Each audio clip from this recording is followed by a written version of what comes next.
Welcome to Her Time to Talk. I'm Megan Clark, a licensed professional counselor and the founder of Her Time Therapy, a group practice dedicated to supporting women's mental health. This podcast is for women, by women, and is all about creating a safe place for our experiences, amplifying our voices, and empowering each other with the knowledge to improve our mental health. Welcome, ladies, to the Her Time to Talk podcast. I'm so excited today to have Lurah and Erin here with me. We're going to talk all about a topic that I think the world has just forgotten to teach women about, which is what happens to our bodies when we hit around 35 and up in age. I know as a woman who has just turned 35, I know nothing about perimenopause. So I am hopefully going to learn a lot about our discussion today and give a story and some context to women out there who are maybe in my shoes or in their 40s and 50s who are going through so much and have realized, wait a second, I never got a class on how to deal with this. What do I do here? I'm looking forward to your expertise, ladies. I'll start with Erin. Do you want to introduce yourself and tell our listeners who you are and why you're here? Sure. My name's Erin Brandt. I am one of the graduate students that Her Time Therapy supervises. I'm in my practicum, which is awesome, and I'm very excited to be here and talking about this topic. Very honored to be co-leading a group with Lurah on perimenopause, and we're going to talk about that towards the end of the episode. I am here to celebrate women, and it feels really nice to be at Her Time Therapy doing that work. Thanks so much for being here, Erin. In addition to being one of our newer clinical mental health intern students, you are also a long-term sex coach and sex educator, bringing a ton of experience and background to us. It's very fitting for this topic. So glad you're here. Thank you for nudging that in. I'm terrible at tooting my own horn. So thanks, Megan. It's okay. We do it for each other. That's kind of the point here. Lurah, dive in. Who are you and why are you here? I'm Lurah Patrick. I am a graduate student intern at Her Time Therapy. And for me, perimenopause really crept out of nowhere. I was so busy getting my kids off to college, caregiving for my mom, managing my job, trying to navigate a divorce and co-parenting, that I didn't even realize what was happening in my own body. I just knew I was having really heavy periods, struggling with depression and anxiety, and not feeling like myself at all. With so many other stressors in my life, I brushed it off and carried on. It wasn't until the pandemic hit that I was forced to slow down and focus on my health, and I started to dig deeper. What I discovered was that perimenopause and menopause are incredibly complex, but perfectly normal transitions. I did not understand what was happening. I believe that this topic deserves more attention and understanding than it typically gets. I don't think I'm alone. If you've ever felt confused or overwhelmed or just like you're not yourself during this season of life, the truth is you are not alone. Yeah, it's an important message. I think we're going to just be vulnerable and age ourselves here a little bit. I just turned 35 in June, and I'm realizing I'm at the stage where oh shoot, I should know what's coming. I need to know more about this. That's the phase I'm in. I'm wondering if you both feel comfortable sharing your age and your phase that you're in all of this to highlight. You're speaking from experience, not just the academic knowledge about these topics. Yeah, I'll dive in. I am 45 in December, and I believe I started perimenopause in my late 30s. I got pregnant later in life. I'm an older parent, and I knew something was different. And being a sex educator, I'm really in tune and paying attention to what my body's doing. And so I was very keyed into my menstrual cycle and how my body was feeling. I started to notice changes. And when I would talk to medical professionals about it, for example, I was dealing with some anxiety. I didn't know what it was related to because I did not have anybody tell me what perimenopause was and that this was going to be a thing. And so I was talking about heavier periods and increasing the cramping, but I was also dealing with anxiety. I was visiting therapists and I had a doctor who prescribed medication for anxiety, which I've only just recently got off of because the anxiety was actually driven by the drop in my hormones. So as my estrogen was going off a cliff, not only was it affecting my period, but it was affecting things like how I was interacting with the world. And so that anxiety that, oh my gosh, anything bad can happen, and waking up in the middle of the night in a panic was all related to perimenopause. The hardest part for me, I did a lot of self-learning. And it was trying to advocate within the medical community and just be heard. And I finally signed up with an online health company who focuses purely on women in their middle age. And it was the first time I had a medical professional say, yeah, I hear you. And you're absolutely in perimenopause. And let's get you on some hormones. For me, it was like a breath of fresh air. And I felt like I had been suffering. I did feel alone. I felt isolated, even though I was talking to girlfriends who were experiencing the same stuff I was. We're in a rural part of the state, and our access to services is really limited. Not to mention there's some religious overtones. Our main hospital is Catholic. And so women's care in Catholic hospitals is limited. Their emphasis on caring for women past the birthing stage of life is limited. And they're not interested in making me feel better about myself, more about, well, how can we help you have more babies? Which is certainly not something I was interested in doing. I feel ragey, I guess is the word. I'm angry about a lot of it and really wanting to do a lot of that, like dismantling of the misinformation and dismantling of this secret we're supposed to keep. My mom didn't talk to me about perimenopause, right? Her mom didn't talk to her about perimenopause. Like, we have generations of silence, and that we know, of course, is built into the patriarchy. If we keep women quiet, we don't let them speak about this stuff, right? They can't gather in community and do anything functional. There are so many stories of women hitting this point in their lives and taking the world by force. And I think that's a big piece of that transition is many of us are moving through that point where the kids are launching, right? And this is our time to be doing the things that we want to be doing because we're done parenting. Done. We're never done parenting, but done parenting. And I get mad that this is something that is kept from us or silenced. I want to talk about it every day. And I do. I talk about it all the time. If you saw my discussion posts for class, just riddled with perimenopause. I'm like, don't diagnose anxiety. Make sure that person has their hormones. Yeah, that's so fair. And I'm so glad you're talking about it. We have so many women that come for therapy, and therapy can help empower women to learn how to advocate for themselves in medical settings. And just if you're like, you're not crazy, these symptoms are real, all of that has a place. But medical providers also need to step in and offer the medication and support that women are due.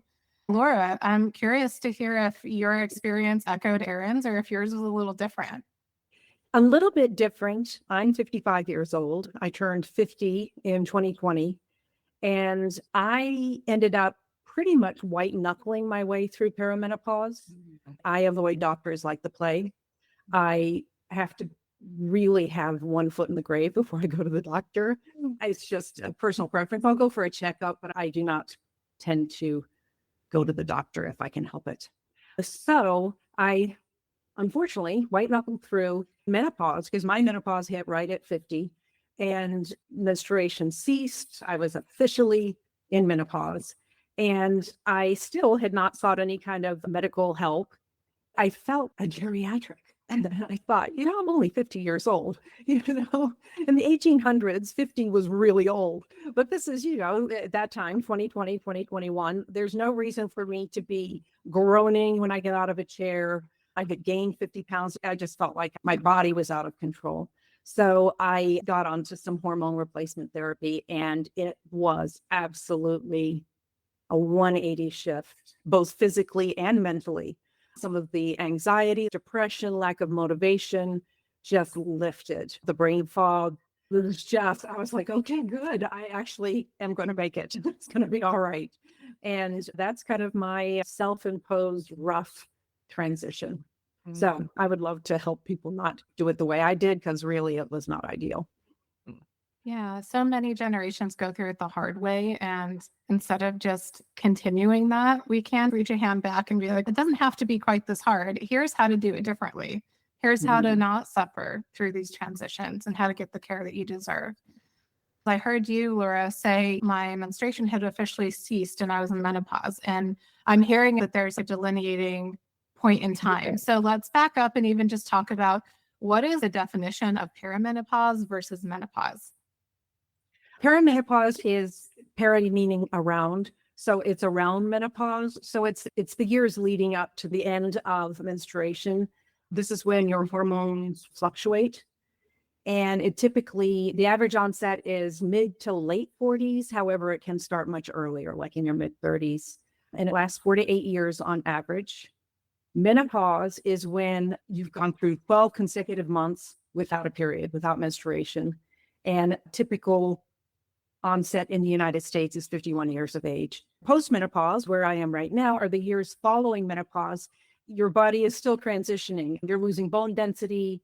It impacts your health, your heart health, and your brain's still struggling a little bit with the hormonal fluctuations. And just to add to that, Lurah, I think the perimenopause, the way I think of it, and we titled our group this, is the pause. It's like the pause before the end. We're going to play with language like that, and not because we don't see it as an ending.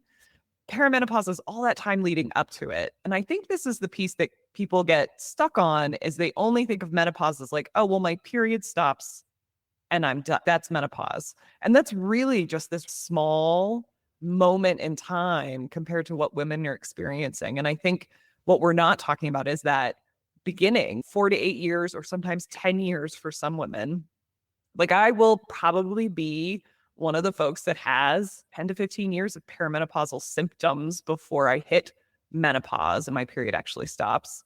Something else that happens during this time is that your body will stop releasing eggs. You can still have a period without an egg being present.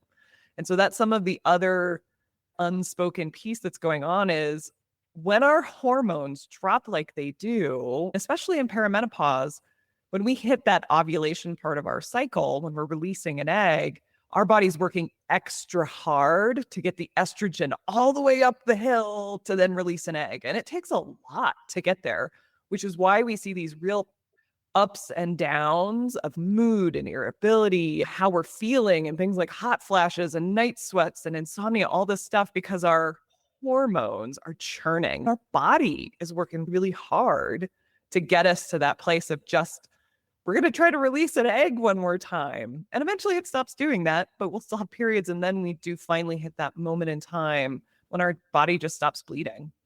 The medical definition is that we have to not bleed for 12 months.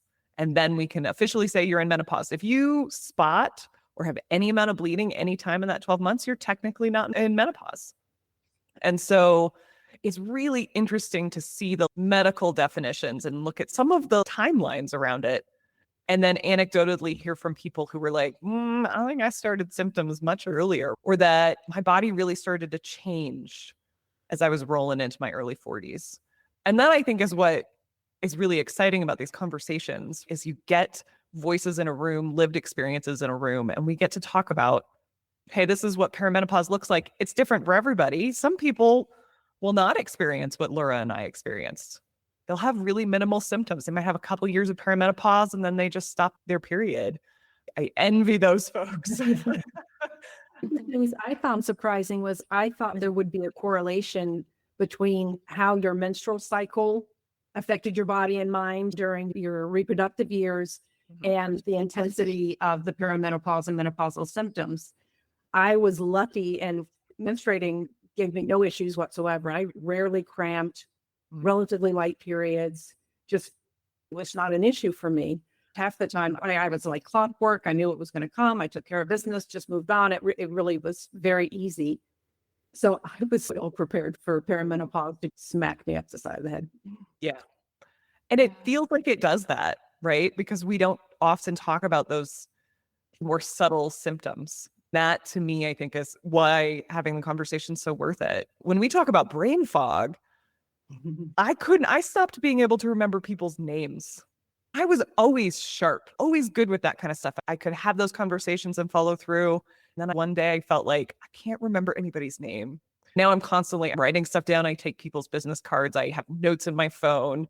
That brain fog is something that is not talked about. Women feel crazy losing my brain.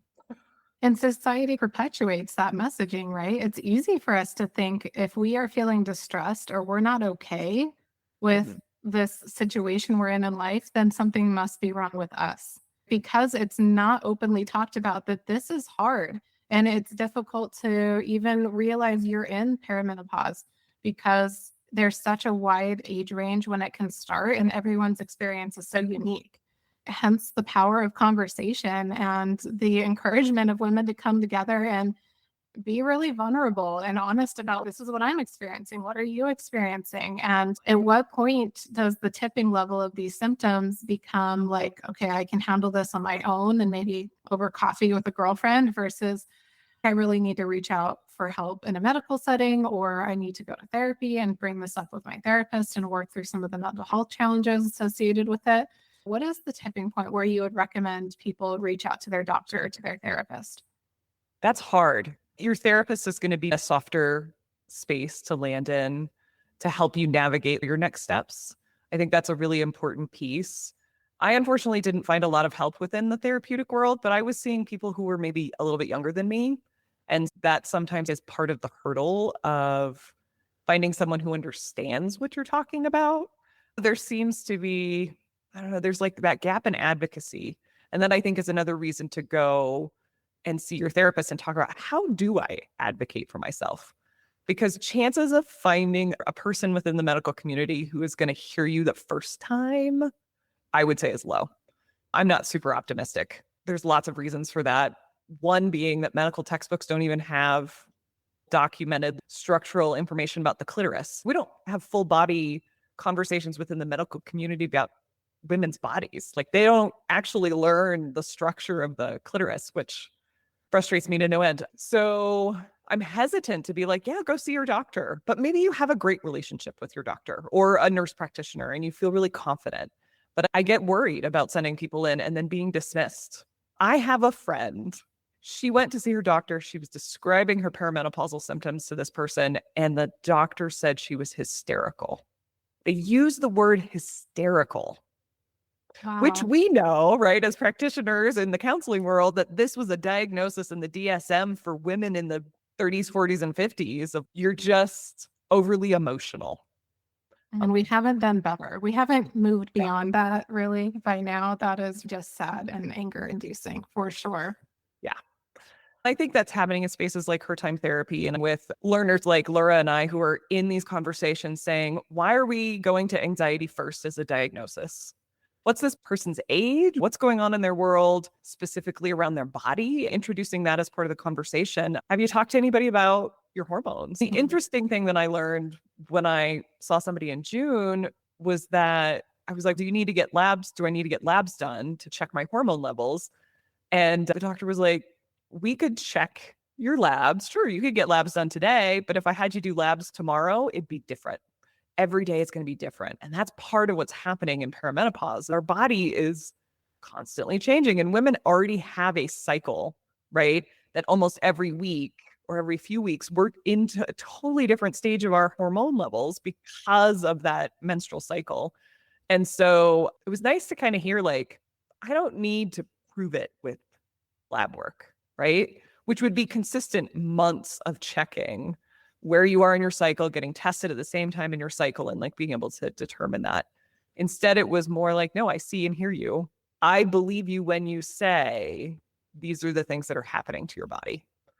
I don't know if we can in this podcast, but I'd love to shout out MIDI, which is the online medical community that I went to see. I know, Lurah, you were meeting with someone else. It's Winona, Winona. I do want to take maybe a moment to point out that additionally, perimenopause and menopause, these hormone fluctuations can exacerbate the symptoms of other challenges you may be dealing with: depression, anxiety, ADHD. So it's important to note that too, because perhaps you need to tweak your meds, go to the therapist more often than usual, just have those conversations, because it really does affect every part of your body and mind. Yeah. And these fluctuating hormones has been almost like an excuse that I think the medical community and the researchers within medical communities have used forever as an excuse not to include women in medical studies, not to focus on women's health research. That is why we are still having to diagnose ourselves based on tracking our own symptoms and being believed in a medical setting that is often more prone to gaslight and ignore women's pain than actually listen to it. So we're still in a phase of a big disadvantage. Considering that, coming to your therapist first can be really helpful for women wanting to go into the medical space and get help. The therapist can look through anxiety symptoms, discuss depression symptoms, mood shifts, fluctuations, and your therapist can either give you an accurate diagnosis, say, according to the DSM, you meet the clinical criteria for generalized anxiety disorder or major depressive disorder, or one of these other more personality mood shift disorders. And that can actually be really empowering to say, I'm in therapy, I'm doing the work on this diagnosis, or empower women to say, I have been meeting with a therapist for the last 6 months and we have ruled out generalized anxiety disorder because my symptoms don't fit that. So we've ruled out a mental health reason for my symptoms. And now I'm coming to you asking for help on the physical parts of this. Because I feel like for so many women, if it's done in the other order, like they go into their physician first, especially if it's a male physician, unfortunately, the likelihood, and this is speaking from data and statistics, is that they're going to be told, like your example, Erin, that they're hysterical, or that they should go to therapy to deal with their anxiety, or any number of fill in the blank, pass you off excuse, so that you are bounced around to different providers. Because it can't be, oh, you're feeling the symptom, I believe you, and I'm going to give you a medical intervention the first try. Women are in this position where we have to go through the mental health aspect first so that we have that as ammunition to go in with a lot of relevant data to your physician to better advocate for yourself. Yeah, Yeah. I agree. Yeah. Finding that support, I think being able to find a therapist that can hear you and not dismiss what you're talking about, a safe space to just rant about that feels empowering. A big piece of this was just being seen and heard and creating more opportunity and space for people to be seen and heard. I think about clients coming in and seeing Lurah and Lurah being able to see them, hear them, and know that, yeah, I was there and let's dig into this and let me help you advocate. And therapy first, I think, yes. There are also people who are not interested in receiving hormone therapy. And I think that's another aspect of this. There's choice in this process. For some of us, me personally, I absolutely wanted the hormones and I feel 100% better having hormones on board. And I didn't go small. I'm doing the whole kit and caboodle. But I know there are some folks who are like, well, I'm not interested and I want to try to experience this without the hormone therapy. But there's still need for care there. And so having these conversations and talking about you have a choice. It is your body. You get to engage with it how you want to engage with it. And there are ways to do this not alone. I think that's a big piece of what we're talking about here today is you're not alone in this. I like the idea of the support because these body transitions do not happen in a vacuum. At these stages of our lives, we are experiencing so much change anyway, change in parenting roles. You may be caregiving for your parent. Life transitions are already destabilizing without hormone changes and brain fog and all the other symptoms that come with menopause. And I think it's really important that women find the support they need to reframe it so that it's a period of transformation. It's not the end of things. It's just transitioning. You're pivoting to a new stage in your life, and you need to find the strengths and the positive aspects of that and build on them. Such a good point, Lurah. It doesn't have to be an ending, although there may be some grief that comes with this stage of life, especially for those who had fertility struggles and wanted a child but wasn't able to have that during their reproductive years, or just the nostalgia of leaving that phase and coming into a new one. There can be a grieving process, which is, again, why mental health support and grief therapy can play a factor here too. But to your point, it doesn't have to be a sad ending. It can be an exciting one into another really good phase of life. And I'm wondering if you guys can expand on that too. We've touched on the bad parts, like the anxiety, the depression, the mood shifts. What are some of the good things that women have to look forward to in these different phases? For me, it's a feeling of freedom physically. Not having a menstrual cycle is awesome. I bet. I am 55 years old. I am an empty nester. It is all about me right now. I haven't felt this way since I was a teenager. So it really has become a new phase of my life. I have a new career. I have so much to look forward to. It's just really been a positive thing now that I understand what I'm dealing with and what the possibilities are.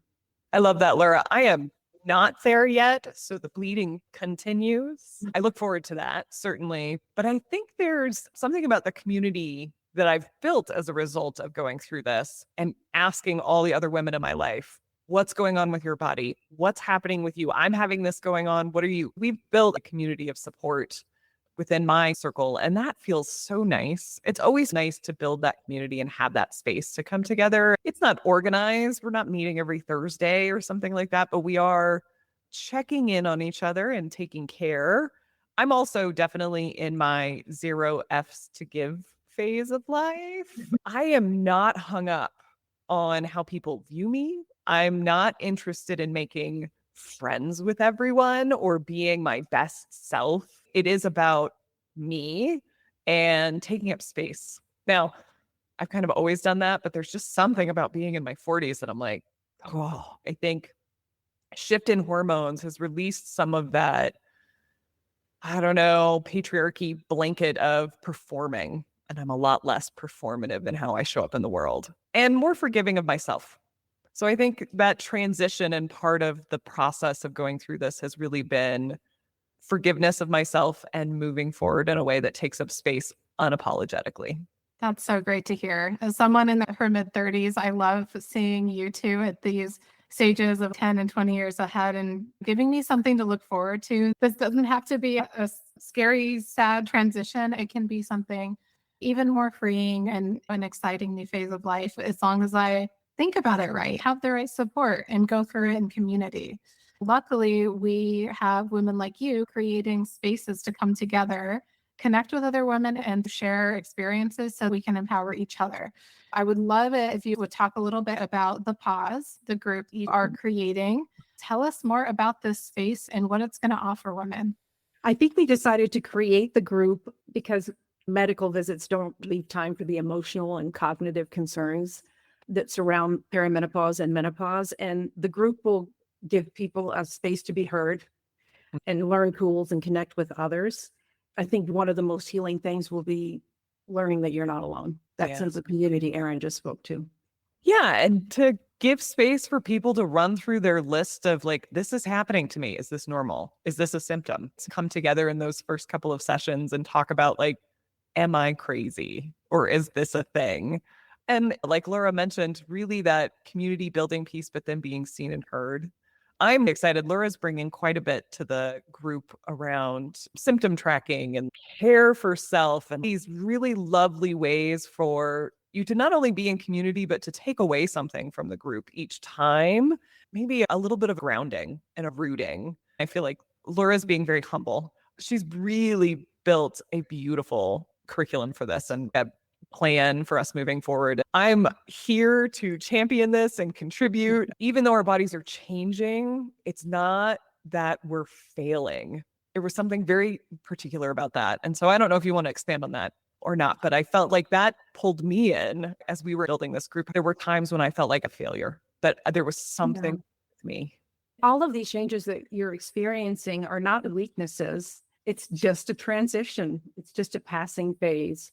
And again, having the education and the tools to cope with that can make it a smooth transition. And, you know, maybe even a joyous one if we want to be very optimistic. At the end of it, you come out with a whole new experience, a whole new set of skills to embrace the rest of your life. Yes. And I think we are going to create some joy in the space. I think that will come to fruition, certainly. Like Megan had mentioned, I think we're also going to touch on grief. We're going to spend some time grieving because it is change. And sometimes there's loss in that. Sometimes just the change itself feels really difficult. We're going to have 8 weeks together, just this beautiful process of coming and learning, letting go, and embracing what we are now. What you've built, Lurah, is really important because it's not linear. Perimenopause itself will be a whole bunch of ups and downs. And then there will be menopause, and then there's post-menopause. This is something you're going to use repeatedly over the remainder of our lives. And I think that's really important piece of what we're bringing to this group.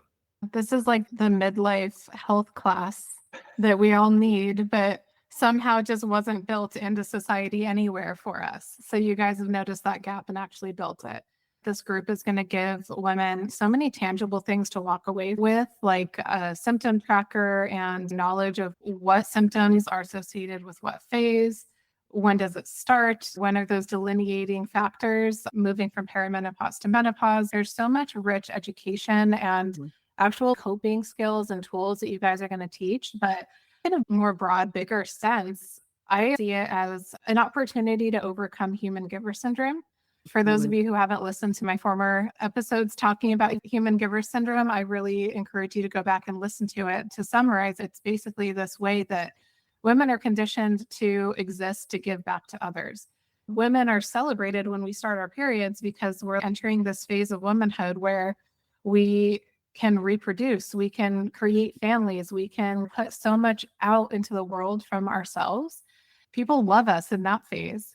But when we go through this transition of no longer being able to do that and being more knowledgeable, more comfortable with ourselves and our bodies, how we are past our quote unquote prime, suddenly society is not as welcoming and embracing of women in that phase because we have less literally to put out into society and to give back. And we make it more about us. The kids are out of the house and we can focus on ourselves. And that's a phase that's not celebrated. This is an opportunity to face that and to maybe walk away with a rewritten narrative of how you look at yourself and what you want to give to the world in this place and this time in your life. I love that. Can we rebrand it as the taking phase? I'm taking up space and I'm going to do what I want to do. I love that. Good. It's such an important opportunity to create a space to bring women together in community so that they can talk about it. Absolutely. So if there's anyone listening to this that's like, oh, I think I could learn a lot from that. I really need it, but I'm just a little bit nervous to talk about such personal stuff in front of other people, or I don't know if I can fit this in to my life. What would you say to women that are kind of on the fence of joining you in this circle? I would say that, first of all, psychoeducation is just so wonderful and it's going to ease this transition for you. And even if you learn small tools that can ease your day-to-day experience, I would encourage anyone to give themselves this self-care gift that they can carry forward into the rest of their lives. Lurah's much more gentle than I am. I'm like, grab it, grab the opportunity with both hands. This is the first opportunity for some folks to take up space. This is a great way to begin that journey of taking up more room. So yeah, grab it. I want you to, and if you sign up. You can say no to us after you talk to us. That's part of what's lovely about the process that Megan has created here is sign up. Then we're going to talk to you. We're going to give you a call and have a conversation about what the logistics of the group look like. We will answer your questions. It's a really soft introduction to joining a group. It's not, you've signed the form, you're committed, you've paid the money, right? We're asking you to take a little bit of a leap of faith, but also give yourself a gift. This is a gift. And it will be soft. We're not going to strong arm you into anything, no matter how forceful I am in my excitement. This phone call that Erin's talking about here is a free, no pressure consultation. With all of our services at Her Time, we believe and have seen the benefits and transformation that women get from carving out time every week for themselves.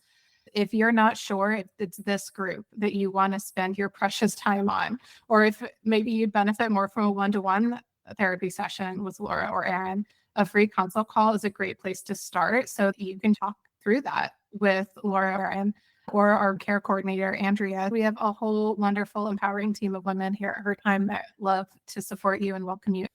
Thank you so much for being here, ladies, and being willing to share your personal stories. This is such a powerful example and start to the type of storytelling and connection available to women who are willing to give themselves that time. If you're feeling empowered by today's episode, be sure to subscribe and leave us a review. You can also follow us on social media at Her Time to Talk for more updates and tips. And if you'd like to support the show, consider becoming a patron. If you're ready to take the next step in your mental health journey, visit hertimetherapy.com and schedule a free consultation with one of our therapists. Thank you for taking the time to talk today. Remember, your story matters, your voice is powerful, and your mental health is worth prioritizing. Until next time, take care of yourself This is your time. The information shared on this podcast is not intended to be personal mental health advice, and listening to this podcast does not create a therapeutic relationship between the listener and the therapist featured on this podcast. We encourage listeners to engage with a licensed therapist for personalized mental health treatment and advice.